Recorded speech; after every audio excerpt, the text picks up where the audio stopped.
Olá pessoal, tudo bem? Estou aqui novamente para falar com vocês sobre Carreira em Pauta. É um meu orgulho saber que vocês estão nos acompanhando, assistindo tudo que a gente está trazendo aqui. Vocês devem ter percebido que a gente está falando com vários professores, vários profissionais das áreas, e eu quero convidar você para seguir a gente lá nas redes sociais, no canal oficial no Instagram da instituição. Também lá no YouTube para você clicar, dar o joinha, acompanhar as nossas redes lá no YouTube, porque daí a gente manda algumas novidades para vocês, e também lá no Spotify, porque no Spotify eu sei que muitos alunos acabam acompanhando ali por meio dos podcasts, ouvindo, indo para aula, indo para o trabalho, então a gente quer convidar vocês a nos acompanhar. Hoje eu estou aqui para falar uma pessoa muito querida, que eu gosto bastante, que é o nosso amigo, coordenador, parceiro no dia a dia, que é o professor Saulo Justiniano. Ah, que legal estar aqui. Eu preciso te cumprimentar, Por me quê? que eu querido. Não fez nada, é só porque é muito bom estar aqui. Só só respirou, né? É muito bom conversar com Que o professor legal. Alex aqui, nosso diretor querido. Muito obrigado por essa oportunidade de poder conversar, falar um pouco sobre os cursos, falar um pouco sobre a coordenação, acho que vai ser bem legal. E eu vou falar um negócio você tá falando aí, professor querido, mas eu tô te seguindo nas redes sociais, eu vou até lá e comento. Professor, ó, só pra vocês entenderem, o professor Saulo é aquela pessoa que eu tô rolando assim, ó, no Reels, lá nos stories e tudo mais, eu faço assim: "Gente, tem que mandar isso aqui pro professor Saulo". Gente, a minha esposa já fala assim: "Saulo, eu vi aqui que apitou que o professor Alex mandou coisa pra você". Eu falei assim: "Meu Deus". Eu fico horas rindo sem parar. Eu Pessoal, daqui a pouco ele vai falar um pouquinho ali dos vídeos dele que ele faz, enfim, pra vocês acompanharem ele nas redes sociais, mas é muito bacana, acompanhar o professor Saulo, porque ele é formado na área de História. Seja bem-vindo, professor. Obrigado, professor. Obrigado. Ah, uma honra. Ele é formado na área de História, doutor e mestre em História, aqui pela Universidade Estadual de Maringá, especialista também em História das religiões e em tecnologias aplicadas à educação à distância, e também atua como professor do ensino básico, né, lá do ensino médio também, o que é muito legal, dá uma experiência bacana para a gente depois dentro da sala de aula. Além de ser pesquisador, nós temos aqui, professor, um episódio só falando sobre pesquisa. Eu sei que o senhor gosta de pesquisa também, na área de história moderna. E Que bacana. já vou fazer um parênteses. Se tinha um curso que eu queria fazer e nunca consegui fazer, era o curso de história, sabia? Verdade. É. Vocês sabem que o professor Alex, aqui nosso diretor, tem 6 graduações, né. Mas eu Então, queria ter feito mas história. Eu ah, fiz filosofia no lugar de história, mas um dia eu vou fazer. E também, história das religiões e Império Português também. Professor, seja bem-vindo obrigado, ao nosso bate-papo aqui, tá bom? muito Fique obrigado. fique sempre à vontade. Fala um pouquinho, por que você escolheu essa área? Seja sincero. É para ganhar dinheiro, Era né? por causa do dinheiro mesmo, Não é pra ficar rico. fama, Então, assim, cara, se tem uma coisa que eu vou ficar rico. Tem uma camiseta que eu acho muito boa, um dia eu vou comprar ela, que tá escrito assim, ó: "Me tornei professor pelo dinheiro e pela fama". Pela pela Exatamente. eu acho que até vai, mas pelo dinheiro. Tudo bem, não, brincadeiras à Tô brincando, parte, dá pra ganhar dinheiro sim. dá sim, não tô brincando, claro que dá. É brincadeira. Bom, eu acho que tem uma questão, que as pessoas às vezes falam e parece até um discurso coaching, e não há nenhum problema que seja também, mas que é o seguinte: se você faz aquilo que você gosta, há grande possibilidade de você conseguir sobreviver a partir daquilo, ganhar o seu sustento a partir daquilo de maneira honesta, né. E eu acho que é verdade mesmo, eu fiz história porque eu gosto de história, sempre gostei de história e vivo da história, amo o que eu faço. Agora a minha história com a história, eu sou filho de professores de história. Ah, que legal. Meu pai é professor de história e minha mãe é professora de história. Ambos formaram lá atrás, há muito tempo, e eu me lembro que quando estava no colégio, falei pra minha mãe assim: "Mãe, eu quero fazer faculdade de história". Ela falou assim: "Você tem certeza?" Eu falei assim: "Tenho". Mas você sabe que eu também recebi uma dessa. É. O primeiro curso que eu fui fazer, foi letras português e inglês. Uhum. Falei: "Mas tem certeza?" A minha mãe foi sempre uma querida, o meu pai também, mas, eu acompanhando a vida deles também, da dificuldade, num primeiro momento ali, eles não eram concursados, depois se tornaram concursados, tal, tinham que pegar aulas. No entanto, assim, eu acho que a nossa vida, depois que meus pais se formaram, melhorou muito, porque meus pais se formaram há muito tempo atrás, mas já tinham os filhos. Nós somos em 3, e meus pais se formaram ali pela 1994, 95 mais ou menos, né.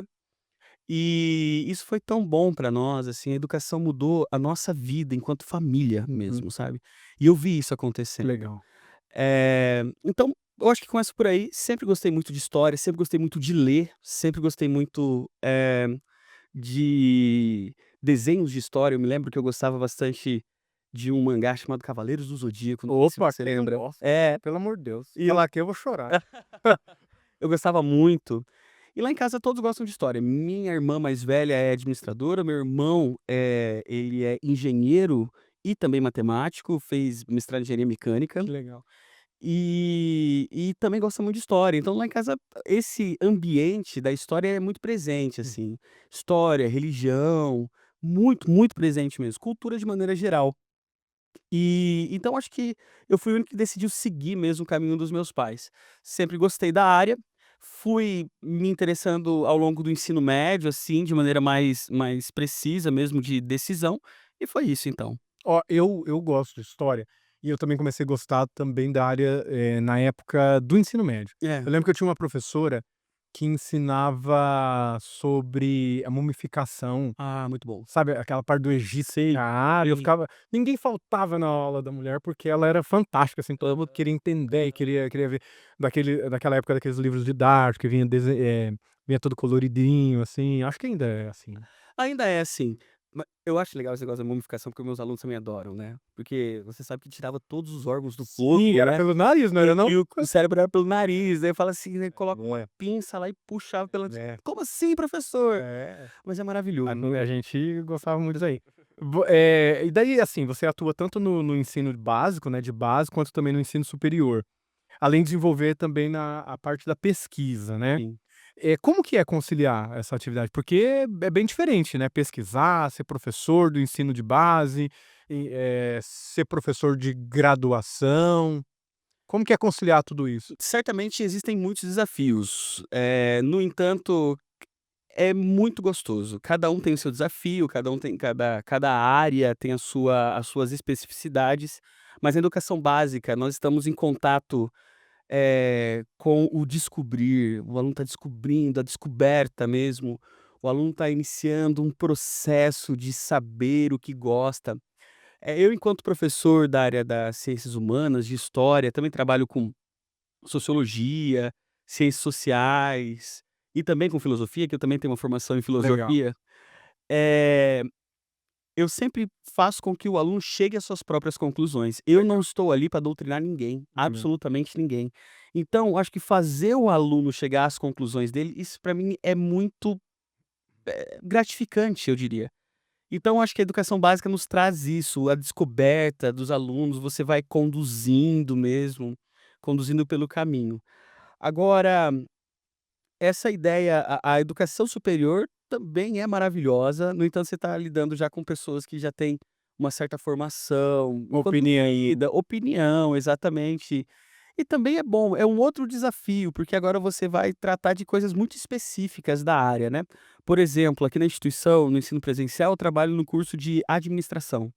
Então, eu trabalho com os alunos questões relacionadas à administração. Vou falar sobre Fayol, vou falar sobre Taylorismo, vou falar Hum. sobre questões da Revolução Industrial e assim por diante. Isso é muito bacana também, porque os alunos falam assim: pô, professor, eu não imaginava que isso faria sentido na minha formação, e E faz. faz. Isso é muito importante. E a pesquisa é um momento mesmo assim onde quem seguiu carreira acadêmica sabe que a pesquisa é um momento, apesar de muito gostoso, muito bom, muito solitário. Ela é solitária? É solitária, né. Então porque você está ali pesquisando, está ali principalmente nas ciências humanas, né, que é muito pesquisa bibliográfica mesmo, às vezes você precisa ali de uma, no caso da história, de uma fonte, você não tem acesso. Eu me lembro que no doutorado, eu tinha uma fonte que eu encontrei, e ela estava em hebraico. Olha só que legal. É, pois é, mas não mudou muito na minha vida. E aí, eu fui encontrar depois essa versão num livro que eu comprei, e aí veio comprei num sebo online, de Portugal e era em inglês. Aí eu usei a versão inglesa, porque eu não conseguia ler em hebraico, obviamente. Não obviamente, eu acho que eu comecei acho não, comecei a estudar hebraico, mas assim, não tanto para que pudesse ler um É, diário, fazer uma uma interpretação. interpretação exatamente. Mas é algo muito solitário. Agora, mas ao mesmo tempo muito gostoso, muito bom, muito gratificante. Você é quase que o caminho mesmo de Sherlock Holmes, sabe. Você vai, assim, investigando, tal como um detetive. Então, eh, cada um tem o seu gosto, o seu sabor, a sua os seus prazeres. É claro que também, às vezes, o sabor não é tão doce, mas é amargo, não tem sabor de mel o tempo todo. Agora tem uma temática que você trabalha, e daí você trabalha bastante isso nos seus posts lá no Instagram, e eu acho muito legal, que é a questão da história das religiões, né. Sim, Fala um sim. pouquinho disso, o que que te inte por que que você se interessou tanto nessa área? E também do Império Português. Eh, bom, a religião é uma coisa muito importante pra mim, primeiro porque eu sou uma pessoa de fé. No entanto, apesar de ser uma pessoa de fé, eu sempre deixei muito claro, assim, e à medida que eu fui me formando enquanto pesquisador, que a fé, ela pode ser questionada E também. tá tudo bem, E né. tá tudo bem, Tem questionar. exatamente. Tem até o filme agora que tá todo mundo falando aí do Conclave, tem uma parte que ele fala assim, ó: Exato. "Se não houver questionamento na fé, então não tem por que Tem que ter", tomar cuidado. né. É. Eu assisti o filme, você assistiu o Eu filme? assisti, muito, Muito bom, achei bom. Eu muito esperava um bom. pouquinho mais, mas tá tudo bem. Verdade. Eu esperava. Eu gostei demais. Estava É, eu assisti um dia antes do Papa falecer. Olha só. Pra mim foi bem, assim, estava muito fresco na memória. A minha esposa assistiu e falou assim: "Ah, achei meio mais do mesmo". Eu falei assim: "Como assim?". É, Tá, então cada um compartilha. e é isso que é legal na história, cada um tem Exatamente, tem uma O perspectiva. Cortella sempre fala isso, né, todo ponto de vista é visto de um ponto, né. Ó, legal isso. Né, então aí você vai desbravando. Agora, a questão da religião, então, sempre fez parte da minha infância, da minha juventude, adolescência, então, por fim, até a vida adulta. E eu sempre me interessei muito pela história do povo hebreu. Então, o meu mestrado foi sobre judeus em Portugal no século XVI. Meu doutorado foi sobre messianismo em Portugal entre o século XIV e o século XVII.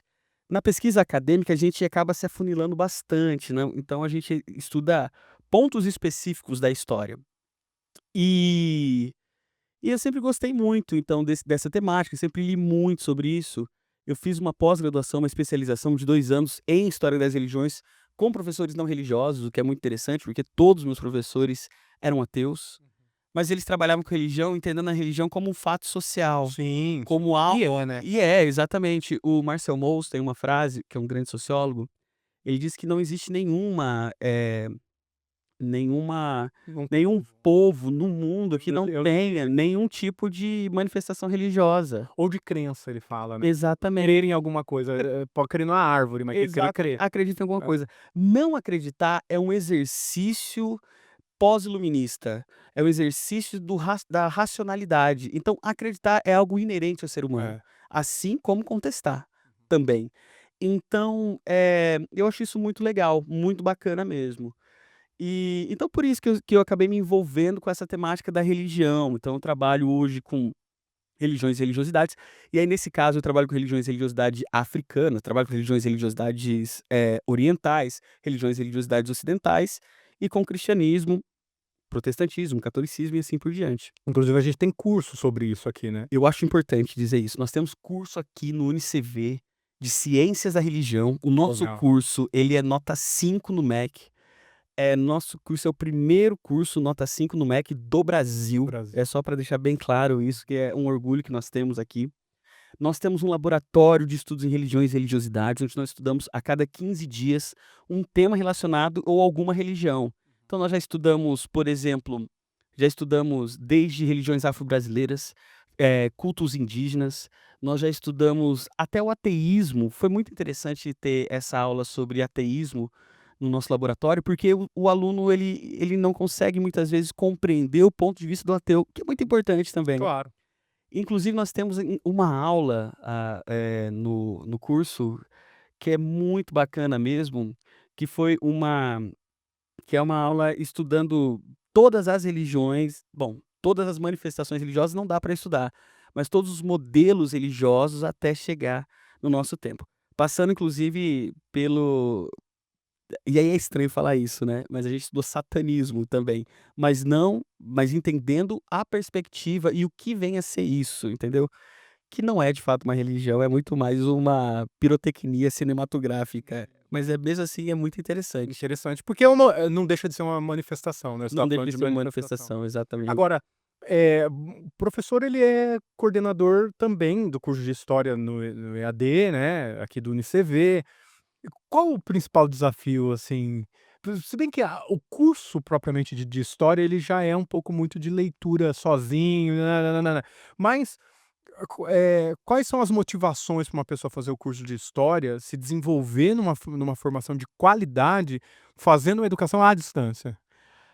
Boa, professor. Primeiramente, é muito importante dizer isso, eu acredito na educação à distância. Eu acredito na educação à distância, acho que a educação à distância Tá aí o acesso que ela deu para muita gente que não tinha. exatamente, muita Eu gente posso tá fazer uma à parêntese? vontade. Nós temos um aluno, agora não me lembro, é uma aluna, que um familiar dela saiu até no Jornal Nacional, Ah, enfim, sim, que maravilhoso. um parente dela faz, quimioterapia, Tratamento, sim, tratamento, Santa alguma coisa Catarina, né. assim, Sim, alguma coisa assim, e é na hora que ele tá levando o familiar que essa pessoa vai estudar. Agora você imagina no Brasil todo, quantas pessoas, por exemplo, cuidadores que não sim, podiam sair sim, para deixar a mãe, o pai, o avô lá, e ir para uma sala de aula, hoje tem acesso, porque ele sim. tem essas plataformas, Nós né, temos a democratização da educação à distância. Desculpa, a democratização da educação da educação. com a educação à distância. É. Então eu acredito na educação à distância, eu acho que é importante dizer isso. Eu acho que sim, temos muitos desafios, né. Eu acho que o engajamento do estudante é um desafio que nós temos, mas como tu bem disseste, esse lance da formação em história ser uma formação mesmo de leitura e tudo mais, isso facilita bastante. É filosofia também. E aqui nós temos aula toda semana, ao vivo. E nós temos os laboratórios Pra essa aproximação. para essa aproximação. Então, o engajamento ainda é um um tabu, mas que já vem diminuindo bastante, porque o brasileiro vai entendendo, principalmente, no período pós-pandêmico, o que representa a educação à distância e como é que se faz a educação à distância. É muito interessante isso. E é muito bom, assim, o nosso curso de história também ele é bem reconhecido no MEC. Os nossos cursos superiores da área de humanidades, eh, são cursos que têm tutores altamente qualificados, professores altamente qualificados, e isso tudo acaba trazendo a proximidade do aluno, mesmo à distância, com a nossa instituição. Uma coisa que eu acho interessante no teu curso, você deve perceber bastante isso, como já tem pessoas bem intelectualizadas, ou seja, já formadas em outras áreas e vêm para fazer o curso de história, né. É Maravilhoso. impressionante, é um dos cursos que mais eu tô falando isso porque eu era diretor também do É. EAD, hoje é só do presencial. E eu lembro que conforme eles mandavam o e-mail, a gente percebia assim: "Ah, o cara já fez filosofia, já fez letras, já fez administração e agora tá fazendo história". Exatamente. Ontem ainda nós estávamos conversando com um aluno que pediu uma reunião comigo, e ele é um aluno cubano, ele foi para o Irã, conheceu uma afegã e decidiu morar no Brasil. E ele é nosso aluno de ciência da religião. E ele começou a conversar comigo sobre a vivência dele. E ele falava sobre por onde ele passou, o conhecimento que ele tinha e tudo mais. E isso foi muito bacana, porque ele falou assim: "Olha, e eu acho que vocês têm, suprido as minhas necessidades intelectuais". Eu fiquei passeio, eu gostei muito. E é claro que o ED depende muito do aluno, né, muito do aluno. Então, esse aluno, do curso de história, o aluno do curso de ciência e religião, do qual eu também coordeno, são alunos que, à medida que que têm dentro de si os seus interesses, nós podemos também oferecer muito, muito, muito mais ainda. A gente tinha uma ideia de que o curso de história só vai pensar em coisas antigas, só vai ter ferramentas antigas, nã-nã-nã, mas a tecnologia vem mudando bastante, né. Então como que hoje o avanço das novas tecnologias tem auxiliado no próprio curso de história? Há muito. Hoje nós temos, por exemplo, para fazer uma pesquisa, antigamente você precisava ir até a Torre do Tombo em Portugal, por Hã. exemplo. Hoje você tem acesso a todo o catálogo de documentos. Hoje nós temos acesso, por exemplo, nós conseguimos visitar a Capela Sistina em 3D e ter acesso a coisas que, se você estivesse lá presente mesmo, talvez passaria batido. É claro que nada, supera o fato de estar lá. Estar lá, É, obviamente, se tiver condições vai e me e chame com inclusive, e certeza. me chame. Com certeza, exatamente. Mas, hoje nós temos, essas questões que são muito importantes. A tecnologia ajudou muito no ensino de história, na educação histórica, utilizando aí uma expressão do Bjorn Heisen. Eh, e a história também hoje tem uma área da história chamada história do tempo presente, história da tecnologia, entendendo também como essas transformações impactam diretamente na vida das sociedades como de maneira geral. Nós costumamos dizer, e aí eu empresto essa frase do grande historiador Mark Bloch, ele diz o seguinte, que a história é estudo do homem no tempo, Olha só. e não estudo do homem no passado. Uhum.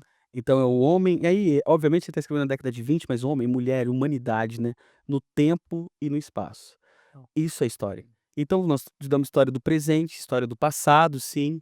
Eu acho que não tem como estudar a história do futuro, porque o futuro não se deu. Ah, mas dá pra projetar a história de Exatamente, um povo, por exemplo, falar: "Isso aqui, exatamente, se seguir vai dar resultado", exatamente. né. O povo que não conhece sua história tende a repeti-la, É, né. verdade. Então existe uma necessidade do conhecimento, eh, pra você de fato pensar no mundo, a maneira como você vai se colocar nesse mundo também. Mas quando a gente estuda, a gente acaba projetando muita coisa, né. Ah, Se com acontecer certeza. acontece isso bastante em política. Uma hora eu quero sair com você para tomar um suco, só pra gente discutir sobre política e história. Gente, eu gosto demais de política, de verdade. Não tenho político de estimação não, Não, tá. também não. Mas eu gosto de política, eu acho que nós somos muito políticos e a história tem muito a ver com O Aristóteles fala isso, né, o homem é um animal político, né, porque exatamente. vive a Exato. política, né. A palavra política vale a pena dizer aqui que política vem de polis, Ó, cidade-estado, então político é aquele que cuida da cidade-estado, exato. é aquele que cuida da Cara, polis. pra mim a gente tem política em tudo, desde Tudo, quem vai lavar a louça, tudo, tudo é tudo politicagem. é político. Mas o que que, assim, na história, quais são os temas relevantes que você acha que a gente tem vivido, até mesmo por causa das redes sociais, e o que que o pessoal tem se interessado? E eu vou dizer uma outra coisa pra você, eu acho que nunca, principalmente depois da pandemia, a gente ficou, com tanto contato com as histórias que a gente via só lá dentro da sala de aula. Acho que a gente tem canais específicos hoje falando sobre curiosidades do Não, passado, não sei o que lá. Mas quais os temas, assim, são relevantes eu hoje? assim, temas relevantes, eu acho que os temas que aparecem bastante, eu acho que a ascensão do autoritarismo no mundo, Uhum. né, é uma coisa muito interessante. Talvez porque a gente tá vivendo polarizado? Acho que sim, tanto à esquerda quanto à direita, Uhum. do ponto de vista do espectro político e ideológico, mas a ascensão do autoritarismo é um tema hoje em dia muito estudado, muito pensado. Eu acho que as questões mesmo da tecnologia enquanto, um produto histórico mesmo, não dá pra gente hoje em dia não pensar na inteligência artificial enquanto, algo que transforma sociedades, então a gente tem estudado um pouco sobre a evolução da tecnologia, a história da tecnologia. A própria tecnologia, você não acha que tá tentando explicar um pouco da história do passado? Eu acho que sim, eu acho que sim. Posso dar um exemplo? Pode, Posso. claro. Esses dias eu assisti um videozinho de como que seria Hã. possível a construção das pirâmides. O Cara, e daí o cara lá da física, tal, tal, tal, explicou, tal, tal, tal. Não que ainda não que deixou de ser uma curiosidade ainda, né, um fato muito, assim, que você coloca um ponto de interrogação, será que foi o ET? é, Sempre eu pergunto: "Será realmente que não foram o foi ET?" exatamente. Mas é interessante como a tecnologia ajuda talvez explicar uma coisa lá no passado, né. Com Que talvez era certeza. tanto segredo e hoje não é mais tanto segredo assim. Com certeza, com certeza. É porque a gente às vezes pensa em tecnologia, muito a partir dessas transformações do mundo atual, mas a invenção da roda foi uma tecnologia para aquele momento, Uhum. histórico, né. Eh, e assim por diante também, os dirigíveis, o avião, o carro, a obsolescência programada e assim por diante, né. Ó, uma vez, desculpa eu te interromper, é que eu gosto muito de conversar com você, que vai me abrindo um monte de janelinha na cabeça, assim. Muito. Aí o que que acontece? Às vezes a gente acha que, já que a gente falou ali do curso, né, de ciências da religião, e você falou também da história das religiões e tudo mais, muitas coisas da própria religião, a história moderna, ou seja, hoje a tecnologia Ah, sim. moderna, Aham. consegue explicar. E esses dias eu estava assistindo uns vídeos até assim, da criação do mundo, será que realmente foi em 7 dias? Ou era aí tem uma outra, de quando Moisés, por exemplo, atravessou o Mar Vermelho. Vermelho, Será que não tem uma explicação científica que explicaria aquele milagre? E não deixa de ser milagre, sim. porque tem uma explicação hoje. Aham. Então eu acho que a história moderna tem explicado muita coisa, né. Ah, não, tem sim. Por exemplo, nós temos registros arqueológicos que de fato houve, grandes enchentes ali por volta do do 12º século antes de Cristo, 1.200 anos até de 1800 a 1.200 anos antes de Cristo. E isso é expressado na epopeia de Gilgamesh, que é uma das um dos primeiros romances, uma epopeia mesmo da história do Gilgamesh, que é uma história babilônica, lá da Babilônia. E ali fala, por exemplo, dessas grandes enchentes, e a Bíblia fala do dilúvio, Aí. entendeu? Então, tipo. É que é muito o que ele via na época e o que a gente vai ver hoje. Exatamente, Tem uma história lá de Isaías, por exemplo, hã. acho que é Isaías, que tem uma descrição lá, não vou lembrar qual capítulo agora, tem uma descrição que, se você pega com aquela visão uma pessoa descrevendo, é uma coisa, é como se fosse um monstro. Sim, Se a gente pegar com a nossa visão que a gente tem hoje, fazer a mesma descrição, sei lá, seria um helicóptero, um carro. sim, Não é uma coisa doida? é muito doido. E assim, por exemplo, fala-se do 666, o número da besta, por exemplo. 666, porque existia uma tradição hebraica de transformar letras em números, né. Aham, 666 é Nero. aham. Olha Nero é só. o imperador da época, exatamente. Agora é muito é o número da besta é 666, ou seja, é o nome de Nero. Nero era quem perseguia os cristãos naquele momento histórico, que botou fogo em Roma e tocou a sua harpa e tudo mais. Então, sim, a questão como bem colocado pela a ideia de atravessar o Mar Vermelho também. Inclusive tem um filme sobre, acho que chama Êxodo, Deuses e Reis, eu não tenho certeza se é esse o nome do filme, que mostra, Moisés passando pelo Mar Vermelho a partir de uma narrativa muito mais possível, não uma narrativa, Milagrosa. milagrosa, Aham. tal. Enfim, a grande questão é essa, as coisas que estão na Bíblia possivelmente a partir de hoje em dia a gente consegue ver, tem algum fundo de realidade, não tudo obviamente, tá, tem muita coisa que se explica pela ideia mesmo de você fazer ter essa visão simbólica, obviamente, né, enquanto narrativa, mas a questão mesmo dos grandes fatos bíblicos tem relação. E entender que nem tudo é milagre, né, no sentido. Exatamente, ou se você é uma pessoa que crê, né. É, Exatamente. tem essa. Gente, ó, por isso que o professor Saulo tá falando bastante sobre isso, e eu acabei puxando isso, para dizer para você que esse tipo de diálogo aqui, você, aluno tanto do EAD como do presencial, também tem uma possibilidade de entrar nessas discussões Exato. dessa história antiga e dessa história moderna, com essas novas tecnologias que tem explicado no passado, por meio de grupos de pesquisa, por exemplo, e de grupos de debate. O professor tem aqui laboratórios, a gente chama de Em laboratórios. laboratórios. Laboratórios de religiões e religiosidades, o LER, o LEIP, é assim que fala? Leap. LEIP, e eu sei que o professor tem outros também. Fala um pouquinho desses Temos laboratórios. o LabTel, que é o Laboratório de Estudos em Teologia, aqui da instituição, certo. Nós temos o Laboratório de Estudos em Religiões e Religiosidades, nós temos, o grupo de pesquisa em artes, e é muito bacana todos esses laboratórios, todos esses grupos de pesquisa, porque não deixa de ser grupos de estudos, né. Onde a gente pode nos aprofundar, onde podemos nos aprofundar nessas questões de maneira não apenas superficiais. Então, aquilo que nós vemos nas aulas é talvez apenas uma face, e aí o laboratório nos ajuda a nos aprofundar ainda mais nessas temáticas. Ok. Professor, e continuando para a gente já ir para o encerramento, né, a gente já está conversando e vocês perceberam, pessoal, que se deixar eu e o professor Saulo vamos longe aqui, né. Com essas transformações sociais então, a formação, qual que é o futuro do historiador? Eu acho que o futuro, muito eu acho que o futuro do historiador é uma pergunta boa, boa. Eu acho que é cada vez mais Curioso. interessante, e eu não sei se a palavra, eu acho que existe eu tô com a palavra cara, eu não consigo pensar, eu tô pensando em profícuo, mas eu não sei se seria a Não, melhor mas palavra. eu acho que é uma palavra bacana, porque É, afinal de então. contas ele não é só de sala de aula, né. Não, é isso mesmo. Eu acho que história, enquanto conhecimento, cada vez mais tem atraído muitas pessoas. Você pode, por exemplo, agora, nesse exato momento, entrar nas redes sociais ou entrar no bater um Google mesmo, você vai encontrar cursos de história para não acadêmicos, por Uhum. exemplo. Tem produtoras de vídeo no Rio Grande do Sul, por exemplo, que oferece curso de história a partir de uma perspectiva mais, conservadora, por exemplo. Tem produtoras de vídeo lá, do Nordeste que oferece cursos de história mais uma perspectiva à esquerda, por exemplo. Tem, hoje em dia pessoas que ganham muito dinheiro nas redes sociais, vendendo curso de história da igreja, por exemplo, história das religiões, por exemplo.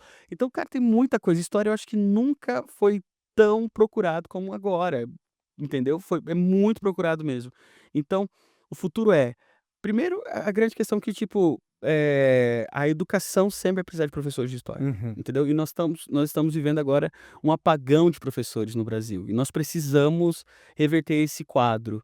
Então primeiro é isso, se você fizer faculdade de história, você não vai ficar desempregado. Ah, que legal. Eu garanto. E qual que é a tua dica para quem vai também para a área da pesquisa em história? A minha dica é: leia bons livros, leia os clássicos, os canônicos. Então, ler, por exemplo, eu citei aqui o Marc Bloch, que é um historiador que não é o Lucien Febvre, que não está ligado a essa questão da esquerda ou da direita, são historiadores canônicos. Lê o Tucídides, lê o Heródoto. Essa é a primeira questão para que você que quer seguir uma carreira acadêmica. Depois ouça, leia e não saia por aí, não tome decisões precipitadas. Ouça, leia, busque, se aprofunde e entenda que todo mundo tem um ponto de vista. É. Não, e é interessante para que você leia os 2 pontos de vista. Com Porque tem gente, por exemplo, certeza. que é de um lado, de outro, por exemplo, um é muito religioso, o outro não é nada, daí fala: "Não, não leio nada desse negócio de religião". Exatamente. É interessante ir lá, ler e tentar entender esse fenômeno social, né. Exatamente. E a religião está presente no mundo. A gente quando é uma das questões aí que eu tenho batido bastante e que eu tô escrevendo um artigo sobre, a questão de como, alguns setores do mundo acadêmico, clássico, desprezam a religião, É. desprezam a vivência religiosa, principalmente das pessoas mais humildes. E quanto que isso é ruim, porque, tipo, ali tem tanto ouro, tem tanta coisa boa para se ver, para É se só trabalhar. conversar com o É idoso, só conversar com idoso, exatamente. não dá pra jogar Idoso, fora. pessoas simples, não dá, não dá. É interessante isso, porque essa questão do idoso. O desenvolvimento tecnológico, à medida que nós vamos entendendo que o conhecimento ele se dá a partir das vias científicas, nós começamos a nos tornar cada vez mais ensimesmados, Uhum. sabe, achando que nós somos detentores do conhecimento. E nas sociedades antigas, quanto mais a pessoa vivia, mais conhecedora do mundo ela era. Por isso que os anciãos eram pessoas altamente, respeitadas E ouvidas. e ouvidas. Nós temos, por exemplo, os gerontes em Esparta, que eram pessoas que tinham mais de 65 anos. Quem tem mais de 65 anos, no Nossa, na século época lá. no sé exatamente, Deus. no século 10 antes de Cristo. Os gerontes, eles estavam lá, daí vem a palavra gerontologia, né, Aham. aonde também nós vamos ter, os senadores. A palavra senador vem de, senatus, vem de senil, senil é velho, o senador é um velho, na história romana, que dava conselhos ao rei e depois era quem governou Roma durante a república. Então ouvir os mais velhos é muito importante, às vezes a gente acha As tribos têm bastante disso também. muito, muito, muito o ancião que conhece o pater familias, que é o pai Uhum. de família, é o pai da tribo, ele tem vivência. Eu acho que a gente precisa também colocar muitas vezes, assim, a nossa, se retrair, não sei se a palavra correta seria essa, mas se voltar a nossa ser mais humildes, acho que é a melhor palavra para falar pra usar nesse momento, e ouvir os mais antigos. A minha avó, semi-analfabeta, sabe muito mais da vida do que eu. Uhum. entendeu? E eu acho que a gente precisa também ouvir. Eu acho que se você quer ser um historiador, seguir carreira acadêmica, ouça também. Saiba ouvir também. Que legal, que legal. É isso. Pessoal, tô falando aqui com o professor Saulo, quero agradecer imensamente, Ah, obrigado. assim, o teu tempo, estar aqui. Vocês devem ter percebido aí que nós, gostamos muito de conversar, Ah, se deixar, a gente vai longe aqui, mas eu queria que você deixasse ali tuas redes sociais também, as redes sociais do teu grupo de pesquisa, né, você ah, tem 2 grupos de pesquisa aqui que você falou, depois tem mais um terceiro. Acompanhe ele nas redes sociais que você vai ver que tem bastante conteúdo lá. então tá. Vou começar falando então sobre, o nosso Instagram, que é o Instagram do nosso centro, chama Cela, Cehla, Cela UniCV. Vocês vão encontrar bastante coisa lá do nosso centro de educação, humanidades, letras e artes, é bem bacana. O meu e-mail é prof_saulo@unicv.edu.br. Entre em contato comigo se tiverem qualquer dúvida, qualquer sugestão e assim por diante. E minha rede social é Saulo, vocês vão encontrar como, eh, @saulo.justiniano, que é meu sobrenome, tá bom? Tá É joia. isso então, muito Professor Saulo, que professor. isso, eu quem agradeço aí por Eu tô toda essa quebrando aqui os protocolos. toda essa parceria tua de sempre. Pessoal, mais uma vez quero agradecer vocês aqui que estão acompanhando o nosso Carreira em Pauta. Siga a gente lá no Instagram, também nas redes sociais, no canal do YouTube. Curte, segue, porque daí a gente consegue mandar para vocês bastante novidades e também no Spotify para você que sempre gosta aí de ouvir os nossos podcasts. Sucesso para vocês e até a próxima. Tchau, tchau.